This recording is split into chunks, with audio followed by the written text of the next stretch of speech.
There are 4 laws that makes for encounter with the Father. The first is the law of bodies. When the Spirit wants to encounter you, there are many dynamics of the Spirit that is activated. Spirits will always woo you to where they are. So most times when the Spirit wants to encounter you, he will first of all initiate either a body or a summon in your spirit man. You may be doing and living your life comfortably until one day you lose your peace and you are finding out what is the matter, and there is no cognitive word to interact, to interpret it. A spirit is beginning to summon you. When a generation does not understand the language of bodies, there will be scarcity of encounters. Many are hoping that the Lord will walk into their bedroom and encounter them, but most times God is summoning you from Egypt to Horeb. But the burdens he brings to your spirit, you trivialize them. You wake up in the morning, it looks like you want to eat, and then when you went to touch the food becomes like a sin. You want to eat it, it looks like a sin. There is an encounter at the corridor. So the Holy Ghost is trying to get you to turn to him. If you fail to pay attention to that body, you will abort an encounter. Moses was in Egypt doing very well. He was one of the candidates that will become princes or kings to inherit Pharaoh, to succeed Pharaoh. But a day came, all of a sudden, Moses was troubled. Why are the Israelites being malhandled? I am also an Israelite. He thought it was a body. He stepped out and he wanted to kill every Egyptian. It was not about killing an Egyptian. The encounter of his destiny was coming to him in form of a body. And Moses will not interpret it correctly. How many Egyptians will you kill? It was not about the Egyptians. It was about the calling that was upon his life. So when God wanted to turn his attention and draw him from Egypt, he put a burden in his heart. In that dissatisfaction, he was supposed to seek God. There are times when you sit down, you become dissatisfied with the state of your family. How come people are struggling to get married while we are beautiful? It's not about marriage. An encounter is inviting you. Many times you sit down, why are debts in this family? It's not about the debt. An encounter is inviting you. Many times you are troubled, why is nobody succeeding? Are we not supposed to? Are we not good enough? An encounter is inviting you. When a burden begins to come to your spirit, shut down. That's a man who understands the law of body and begin to entreat the Lord. What are you saying? What are you saying? What are you saying? Not long enough. As you service that body, you will begin to hear sounds. So many other elements that travel to your space with that body will begin to lend themselves to you. And you stood up before. The body was about death. The body was about lack of success. And you started praying. You started praying. After a while, that same body now begins to talk to you in intangible but very cognitive terms. Add fasting to this prayer. And then you added fasting. You don't know what you are doing. You have fasted for 20 days. You don't even know why you are fasting, but the body will not go. And as you are servicing that body in prayer and in fasting, when you read the 30th day, you say add worship. And then you add worship. You didn't know what you were doing. At the end of the day, you are climbing Horeb. It's a 40 days journey. You are climbing, you are not aware. If you continue for a while, you will discover that you will hit a zenith in the spirit. And one day, the same prayers you have been praying, the same fasting you have been fasting, while you are yet fasting, you will encounter the Father and he will begin to speak to you. And that day the Father will let you know the death was an excuse to bring you to the mountain of encounter. Daniel said, I understood by books that the years of captivity of Israel was supposed to be 70. And then he began to entreat the Lord for 21 days. He thought he was praying for Israel's deliverance. When he prayed for 21 days, an angel showed up. He said, I was given speed to fly fast, to meet you and to give you skill and understanding. So the prayer activated an encounter with a cherubim. But Daniel thought it was a body. Most of the encounters that would have changed your life, they came to you in form of bodies, but you were not aware, so you aborted them. You woke up in the morning, you felt like fasting. You say, oh boy, this is no easy. Maybe tomorrow. Tomorrow may not be the Kairos moment. Tomorrow may not be the Kairos moment. Tomorrow, no. It's not everybody that will encounter God in a conference. It's not everybody that will encounter God by laying on of hands. We have different ways of responding to God. And God knows the way he fabricated you in the studio of eternity. So many times he knows the language that will reach you fast is the language of burden. Because you are a man that pay attention to details. And he brought burden, but you aborted it. How many burdens have we aborted that have denied us life-changing encounters? Many things waiting in the spirit, but we can't travel there. We can't travel there. When Moses left Egypt for 40 years, he kept that burden in his heart. He kept it until one day the Bible said he went to the backside of the desert. And as he was there, he saw a bush burning that was not consumed. The first thing God began to do was to talk to him about Israel, because God knew that was the burden of his heart. How many burdens will our generation abort? The devil knows this intelligence. That's why when you look around you, everywhere is littered with distractions. Those are burden aborters.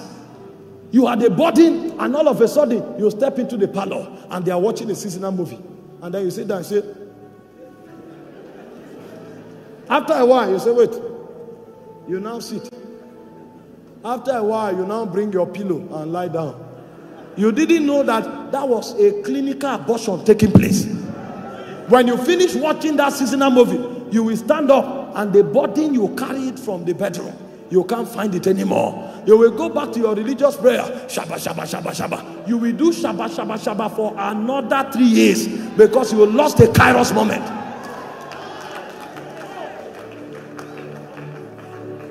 Many don't enter the gates of encounter. We believe so much in activities.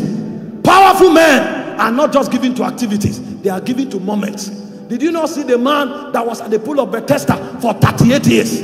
You know he's a man of activity, because even when Jesus came in the flesh, he couldn't discern him. They said, would you be made whole? They said, I've been here for 38 years. They didn't ask you for how long you have been here.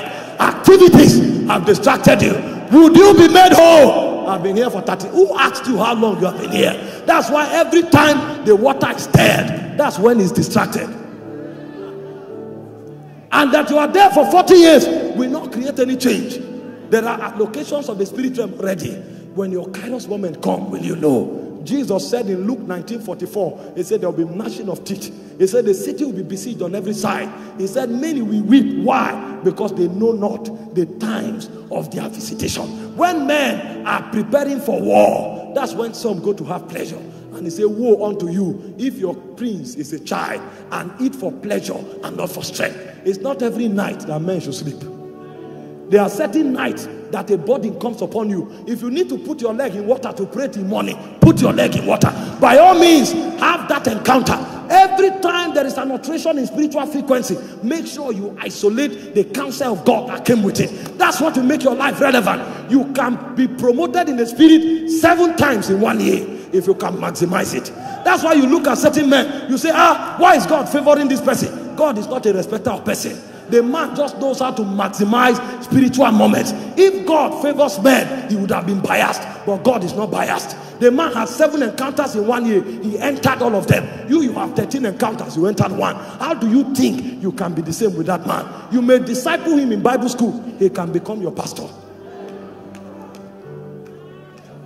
Burdens. The language of burdens. They are not tangible, but they are heavy. No man can deny it. So God himself will put it upon you. Even if you are sleeping, sometimes God wakes you up in the night and you don't know why you woke up. You try to play music to sleep, you can't sleep. Be wise. There's an angel lurking by the corner. There's a message from heaven. There's a message. When you find out that unexplainable things begin to happen around your life, shut down your natural elements, because you need to heighten your spiritual propensity. Attendance to burden is one of the ways of maximizing spiritual realities, but many don't know the language of burdens. They say, I don't know how I was feeling. You don't know how you were feeling. It's a language of the spirit. Find out what it means. Go on your knees, take a fast quickly, because a window has opened in the spirit.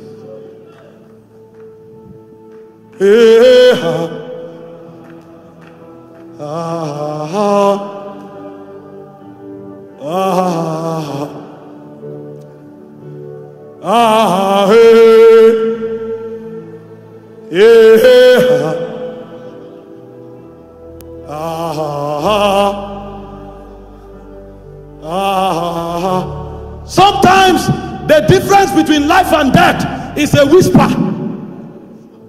You want to travel, you are about boarding the plane, and the boarding hit you. The way of spiritual men, we are mad. A body hits you and you step back. I know I paid 100,000 for the flight, but Lord, what are you saying? What are you saying? Am I not supposed to climb the air this afternoon? What are you saying? And you check in your spirit and they say, travel not, don't go. You turn back and you call the person, I'm sorry, I can't come. I can't come. I don't know what is happening, but I've followed this language for many years and it never fails. I can't come. You are about entering a business transaction and the body hit you. Wait, what are you saying? I know in this business I should make 300%, but there's a body. If I don't service this body, I take no step.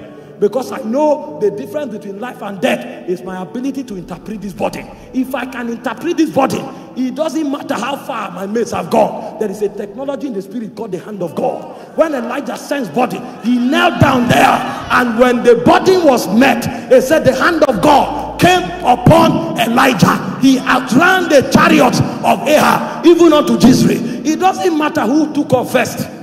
At the end of the day, we will get there. And some will go there by chariots, some will go there by whirlwind. The man who goes by chariot can leave first, but the man who travels with the wind, even if he moves at the 11th hour, he will still get there. He will get there. And so what he will do is that he will wait to understand the movements of the wind. That's why David never hurried to battle. He said, when you see the mulberry tree move, I have gone ahead of you. The army can be at the backyard shouting. David will still be consulting with the Urim and the Tumim.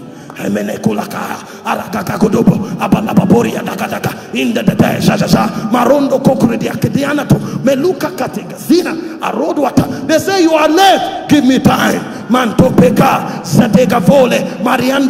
There's a language of the spirit I'm trying to decipher. It came as a body. It's an encoded language. Sometimes the word of your destiny, it comes in form of take care over sin. Take care over sin. It's a language of angels. So you can't just know it with your mind. You need to go back to the corridor of the spirit where the language came from and find out, what does this code mean? And you will go back. Makoria. I'm 35 years, and this is the only suitor that came in 15 years. I will still not rush.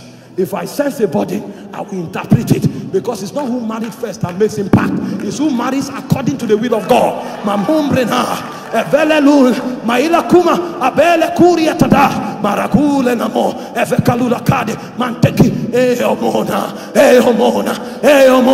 And as you are praying, after a while you will break into chants, and you'll be chanting in your room. And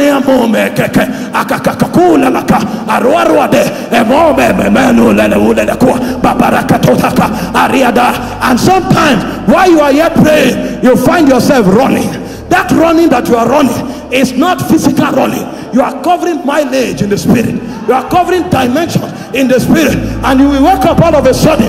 Those who started 20 years ago, they will become your disciples. And they say, what happened? While I was interpreting body, I went ahead in the spirit. Kaka, Zazaza, Kakakaroria, Elele Mando Karaka, Baradia Tone, Eluatede, Avolaya Tana. Omakade, Evele, Kanzida Tire. Instead of dealing with bodies, we allow anxiety to take place. No, you can't be defeated in life. Just move with the Holy Ghost. Move with the Holy Ghost. Move with the Holy Ghost. You will get there. You will get there. Many destinies are being truncated because they didn't pay attention to bodies. They didn't pay attention. It doesn't matter if your friend is doing well. He's on his own lane, and his own economy is different. Thank God for his life, but focus on yours. Stay where you are. It may go 10 years ahead of you. It's not a burden. Just stay where you are. Mile Ome Koko Ragagagata in the parade. Maybe your friend's ministry is in Abuja, but God wants you to affect the world. A man who is sent to Abuja will not move at the same time with the man who is sent to affect the world. So even though your friend is making impact in Abuja today, your own catchment area is the globe. That's why when Lot looked quickly and chose Sodom, he went to destruction. Abraham waited. My goal is not where there is green pasture. I'm an inheritor of the whole world. And when he waited, even Sodom became his possession. Lot was in Sodom, but Lot didn't have power over Sodom. Abraham never stepped to Sodom, but where he stood with God, he inherited Sodom. And when God wanted to destroy Sodom, he said, will I do a thing without telling my servant Abraham? And God came to Abraham to seek permission to destroy Sodom. And when God was going to Sodom, Abraham said, wait, Lord, wait, I am not in Sodom, but I want to intercede for Sodom. What if you find 50 righteous men? How come Lot, who was in Sodom, didn't have power to intercede for Sodom? Because you don't have to be in Sodom to win Sodom. What if you find 40 righteous men? What if you find 30 righteous men? What if you find 20? The man had inherited Sodom from Bethel, because he knew when Lot was rushing, according to permutation, Sodom has green pasture. Abraham was waiting for the Holy Ghost. And when God came, he said, lift up your eyes. Anything you see belongs to you. And can I shock you? Abraham didn't just inherit his generation. Even you and I, we are the seeds of Abraham. Body. The second law of encounter is the law of seeking. A spirit will never reveal himself to you until you seek him with the whole of your heart. And when a man is seeking with the whole of his heart, there's a way he goes about it. So the spirit knows you. He knows the last time you wanted to marry, you were talking on phone till 3 a.m. and you had power over sleep. So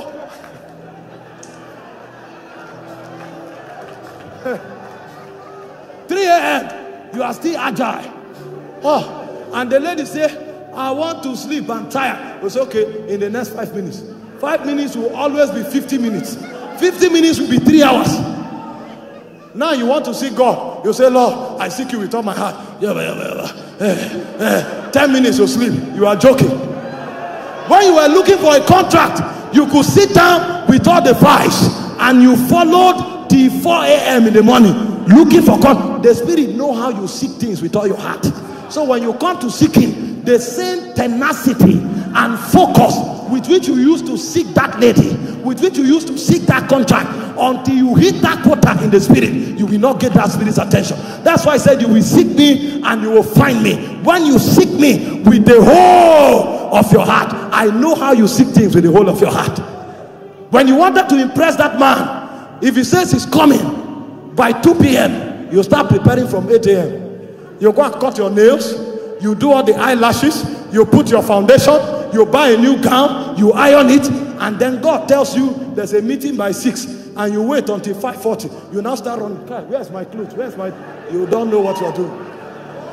And then when you come to church, you now lift your hands and you are crying, I need you.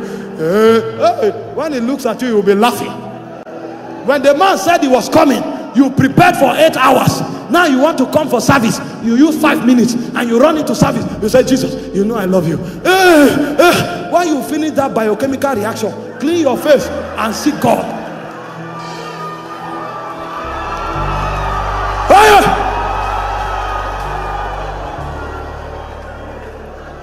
You that was looking for a job, they told you that the venue of the interview is 8 kilometers.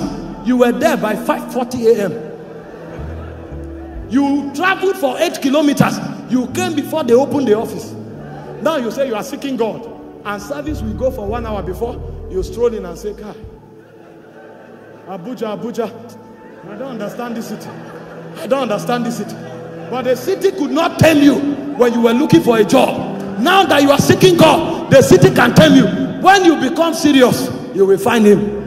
The Bible said God hides himself in the deep darkness.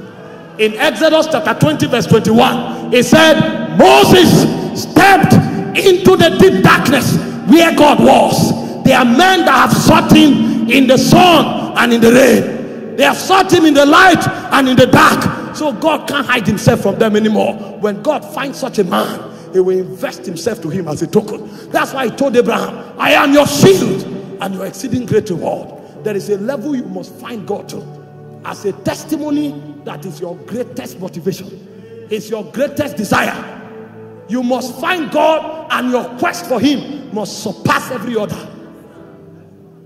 Because you were looking for a job, you went for 400 days fasting. You were looking for a husband, you went for prayer meetings for 1 full year. You did vigil, you didn't sleep once. Now that you are married, vigils have become for young people. When they say fast, you say Kai. When you are fasting, please add wisdom, because you can have ulcer. But you didn't think of ulcer when you were looking for a job.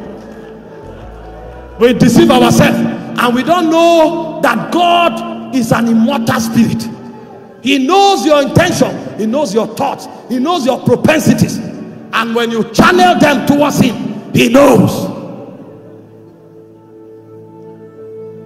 When it comes to work, you have time, but when it comes to God, you don't have time. You will never find him. You will never find him. You will never find him. You will never find him. The law of seeking God is a law of hunger. You are never satisfied.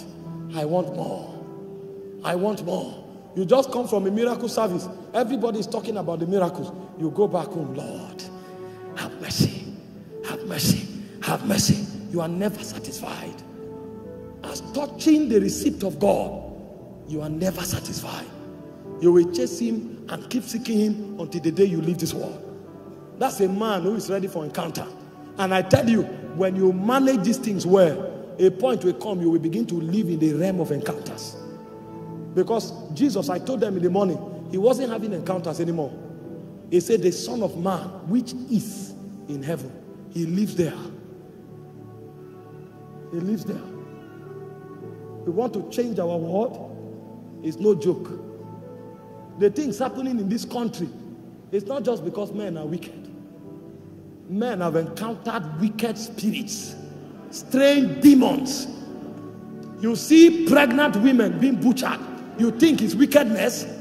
There are princes of wickedness that have encountered men. Made people become psychopaths and sociopaths. They no longer have conscience. You want to contend with such men, you think it's English language. You coin English language because few people can clap for you. In the realm of the spirit, they don't hear English. They hear spirit and life. What is the weight of witness that you bring? You see young ladies that are fornicated and lived as prostitutes for 5 years. You think English language will change them? Do you know the complex, dark algorithm that have been set in motion in political corridors? You think we will just stand and say Nigeria will be great again and Nigeria will become great? Do you know the spirits that have appeared to men in power? Do you know the covenants that men have entered with demons? When we come for encounter services like this, we have come to a place where we will never go back. We have made up our mind that until our God appears as a consuming fire, we will not go back, because there's a generation that depends on our walk with God. The reason we can serve God today is because men after us paid the price, and we have no right to live here until we pay the price to secure a heritage for the next generation. Encounters are not a joke. They are tokens for spiritual men that pay prices in the spirit. The laws of encounters. The laws of encounters. A day will come when politicians will be prophets. Senators will be apostles. Because they will not be told about God. They will know him personally. A day will come where vigils will no longer be for the poor members of the church. Even the wealthy will come for vigils, and they will pray till morning because they have a relationship with God. A day will come when evangelism will no longer be for children. Even men of reputation will go to the street and win souls because they are servants of God. Because God is not raising superstars. He's raising an army. He's raising a warrior church. And every one of us must come to the point of willingness to pay the price. We are not preachers. We are not singers. We are witnesses to our generation. And the reason we are witnesses is because we've had encounters that bring us to that point where we can demonstrate that which you say. The third law of encounter is the law of standing in the presence. He said to Elijah, go and stand on the mountain, and I will appear to you. I will show myself before you. When men don't build capacity in prayer, they will never have encounters with God. Encounters are tokens for men who service the altar. He said, as he prayed, the fashion of his countenance was altered. You desire encounters, your altars must come alive. Your altars must come alive. Nothing inspires me in scripture more than men that have power on the altar. Anybody can preach. You can leave a Bible school and become a great preacher. You can be an orator and become a great preacher. But it takes spiritual stamina to be a man of prayer. Because in the realm of God's power is not the ability to raise the dead. Because people don't die there. In the realm of God's power is not the ability to heal the sick. Because people don't fall sick there. In the realm of God, power is the ability to stand in the presence. That's why I said the four beasts, day and night, forever and ever, they stand before God and they have one testimony: holy, holy, holy is the Lord. When God finds such men, he gives them his presence as a token. And that's why when Gabriel came to Zacharias, he said, I am Gabriel that standeth in the presence. Because in the realm of God, that is a scepter. It's a place of power that a man can stand. Many times when you want to find out your capacity in the spirit, it's not about preaching. You can preach a series for 4 weeks, but go and stand before God for 10 hours. That's when you will know those who have capacity. Men who can travel. Because when you want to stand in the presence, it's like ascending the mountains of God. Many times Moses will climb Sinai for 40 days. He's climbing, he will fall, he will climb. When you ascend Sinai, Sinai is over 6,000 feet tall. Your legs will be blistered, your hands will be blistered. It takes hunger, power, and a state of not compromising to be able to stand in the presence. And Moses will labor until he gets there. And when he gets there, God doesn't even show up. He will still tarry for 6 days. And when God descends on that mountain, when God descends, Moses doesn't return as a mortal. He returns as a immortal. And he said, even Moses wished not that his face began to shine. He had paid too many prices for God not to allocate a measure of his presence to him as a weapon. When Moses walks through a city, his word is law. With a staff, he could part the Red Sea. He had become a creature that could not be explained because of the texture of encounters that he paid the price for. He went through prayer. He tarried on the mountain until God appeared. There are men who will hold on to him and say, I will not let you go. I will not. His stamina in the spirit. You want to find strong men? They are not on the pulpit. They are on the altar. Anybody can be on the pulpit. But when you find men on the altar, they are genuine men. He said the priest must put wood on it every morning. The fire on the altar must not be put out. The reason our Christianity is weak and psychological is because we don't have men of prayer. When men build capacity on the altar, it will be commonplace. When you come to such meetings, you won't find sick people. Because when they stay in the presence for long, their body, the molecular structure of their body will be altered. When they stay, when you can't talk to that kind of church because nobody will be naive. When you are talking about the spirit realm, they know because that's their everyday life. You can't come and say an angel appear. They live there, and if you begin to lie, they will look at you like this. They will know you are a joker because even the realm where they are sent to, you have not reached there. The church that God is raising is a praying church. Because very soon, our meetings will not be in auditoriums. It will be in the spirit. The witches have gone too far. Witches enter meetings through trees. They knew how to travel to the spirit realm. And today, we are still struggling, trying to get things done in the flesh. Meanwhile, our counterparts in the negative supernatural have gone far. When they go for their meetings, they don't carry cars there. They appear. They appear in the meeting. And it's not a testimony. If I appear on this altar, I assure you everybody will run. But in the demonic coven, it's a normal thing. They know the spirit realm. Some people, they pray a whole year to encounter the devil. When you tell believers, let's go on 40 days fasting, they say, what? What do you mean? That's why we are weak. We have no power in the spirit. In the demonic realm, even the least in the demonic coven comes to the meeting by teleporting. And we today, we are still quoting Philip went to Samaria. Philip and the Holy Ghost took him to Azotus.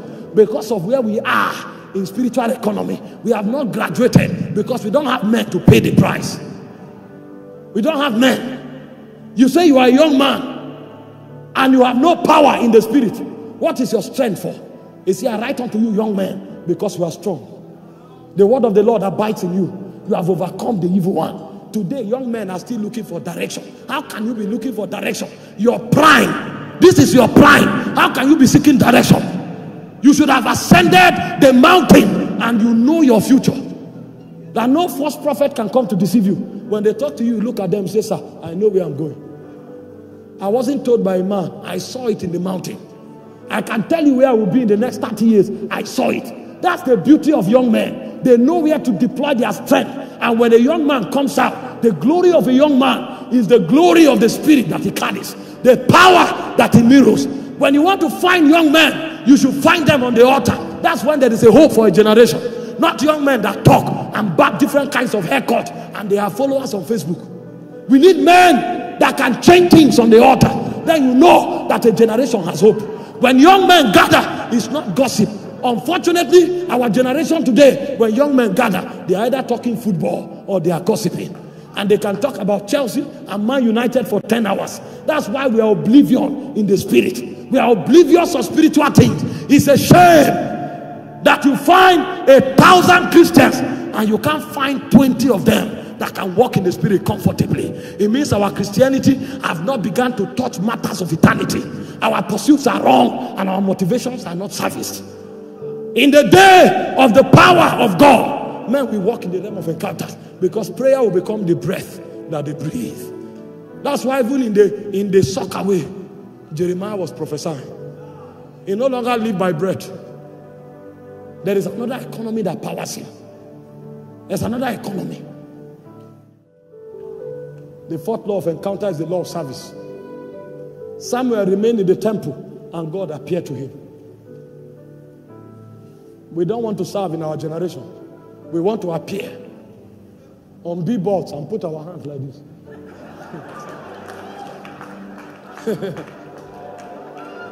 And the child Samuel served the Lord in the temple. It was by the altar in the temple that God called him Samuel, Samuel, Samuel, Samuel. They know the honor of service. Our generation can't serve nobody. They can't serve anywhere. Everybody wants to be the happening person. People don't happen. God reveals them.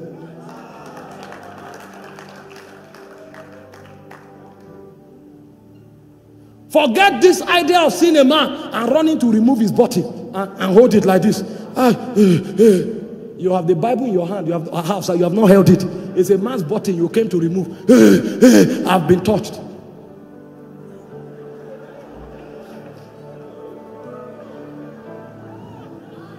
I know demons can be cast out by such contact. But there is honor in service. He said the greatest of you all is the one who is the servant of all. I heard Benihim spoke. He said if his father in the Lord was still alive, he will still be serving him till today. Because men don't outgrow service. There are many things service represents in the spirit. Men don't outgrow service. You want to live in the realm of encounters, you must know how to service burdens. You want to live in the realm of encounters, you must know the way of service. You want to live in the realm of encounters, you must know how to seek God with all your heart, without hypocrisy. You want to live in the realm of encounters, you must know the way of prayer. But just in case you don't pay that price, your life will not amount to much. Because even the scriptures have revealed to us that many generations came and went. There were only few men. Hope you know that there were many men that were not written about in scripture. It's only those who made the mark that were written about. That means in the chronicles of God, they don't write everybody. They don't talk about everybody. It's those who made the difference. Because a whole generation can be called the time of John. There may be 1,000 prophets, but they didn't know them. They have titles. They don't have impact. So as far as the heavens are concerned, only John made a mark. So they said, everybody that is there, we will call you John until the time of John. May you not be captured in John. Have your identity in the Spirit. If you were blessed by the message you just listened to and wish to make Jesus your Lord and personal Savior, kindly repeat this prayer after me. Dear Heavenly Father, I believe in your Son, Jesus Christ, and that He died for my sins and was raised from the dead for my justification. I therefore confess with my mouth that Jesus is the Lord of my life. I receive eternal life into my spirit. I am born again. Thank you, Father, in Jesus' name. If you just said this prayer, please send us an email on amodiscipleship@gmail.com or reach us on our website oroccomichael.com to enable us to reach you and afford us the privilege to disciple you. God bless you.